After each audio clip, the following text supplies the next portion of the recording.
All right, so I am going to be going over in the ABC Please skills, the C, which is the cope ahead skill, which frankly is one of my favorite skills and one that I use pretty frequently. And so I'm going to just go through it with you, and we'll go from there. I mean, coping ahead is when we use it. So yes, first question: when do you use the cope ahead skill? Um, and the idea is you're going to use this skill in any situation that you perceive might be difficult, or a situation where okay, my emotions are going to go up, and there is therefore a chance that I'm going to actually forget which skills to use because emotion might get in the way of being effective.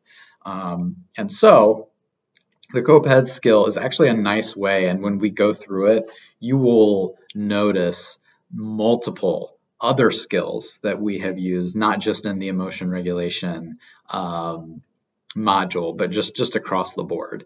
And so again, a skill I think is super helpful, and I'll go through it with you step by step. This is going to be on emotion regulation handout number 19. And it's on kind of like that second half of the page. You get the build mastery in the first half, and then the cope ahead in the second half. So just going through, step one is describing, and here you're using the check the facts skill. You're using mindfulness skills in terms of also checking facts and describing. So describe the situation that's likely going to prompt a potential problem behavior. And then check the facts, be as specific as you can describing the situation, right?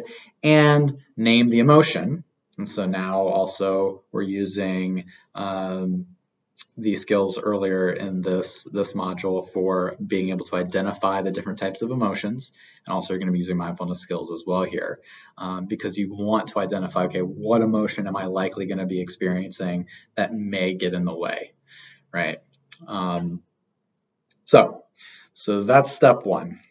Step two, pull this in front of me. Step two is deciding what coping or problem solving skill you want to use in that situation. So again, you're going to want to be specific and write out details for, okay, what problem solving skills or what skills am I going to use? This is also a good time to also be thinking, okay, well, what if I don't have my distress tolerance kit with me?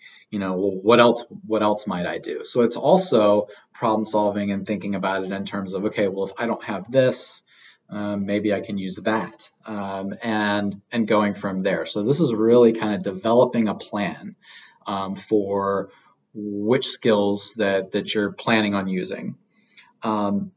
Step three. This is imagining the situation as vividly as you possibly can. So this is a little different from just thinking about a situation and being like, oh yeah, that's going to be potentially difficult. I'm going to take my distress tolerance kit along with me. No, this is actually like writing out the plan, and then what you do is you take a step back and you almost do like a guided imagery of what it what it feels like to be in the situation. And I'll give you an example in just a minute of what that looks like. And then what you're going to do is you're going to rehearse in your mind coping effectively.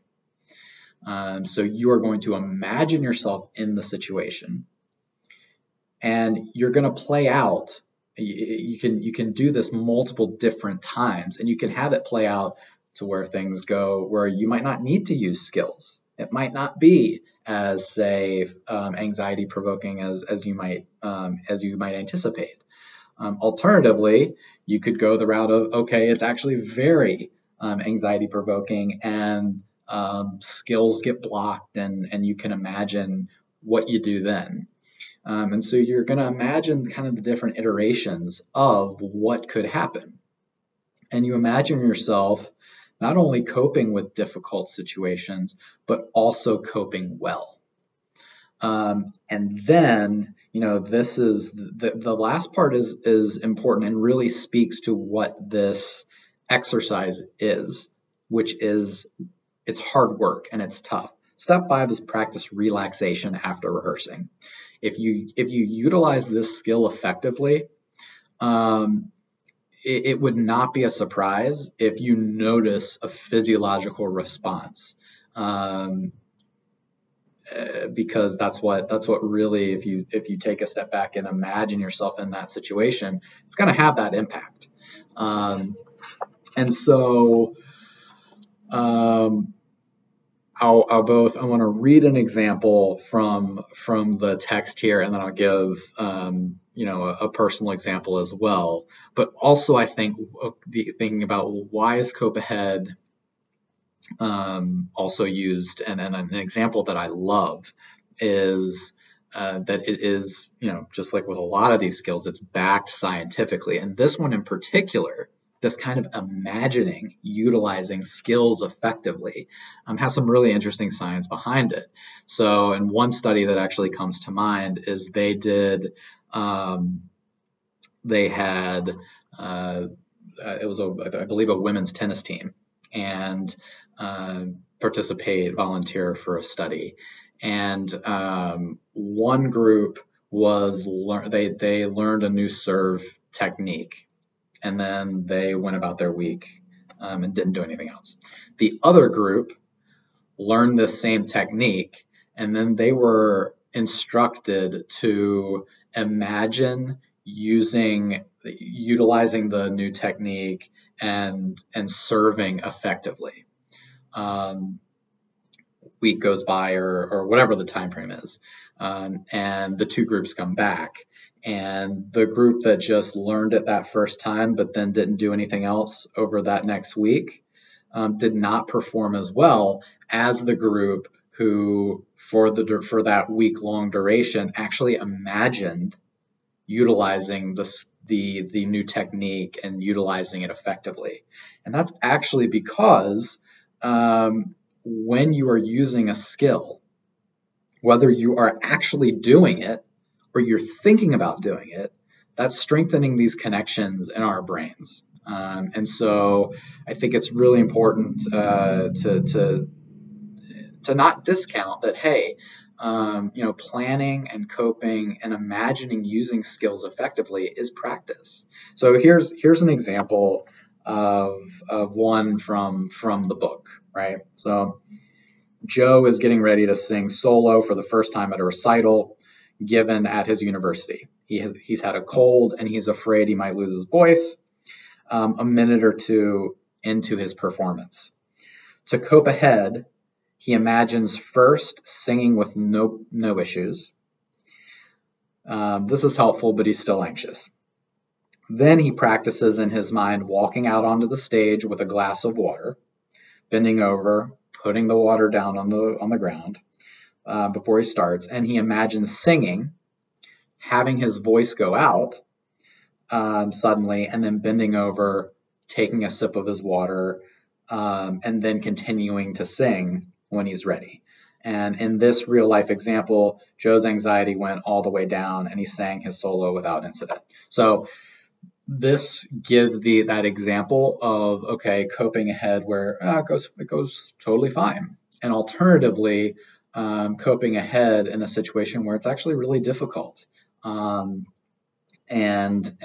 so for Joe's example, my hope is that for that step 3 of imagining oneself in the situation, that imagining the concert hall, imagine sitting in the concert hall, how's the lighting, what color are the seats, what color's the stage, what are the sounds like, and really putting yourself or back in that situation.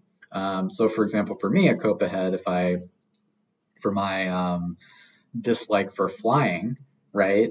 I would be doing things like thinking about looking down at my boarding pass and seeing what zone I'm in, or it would actually be on my phone.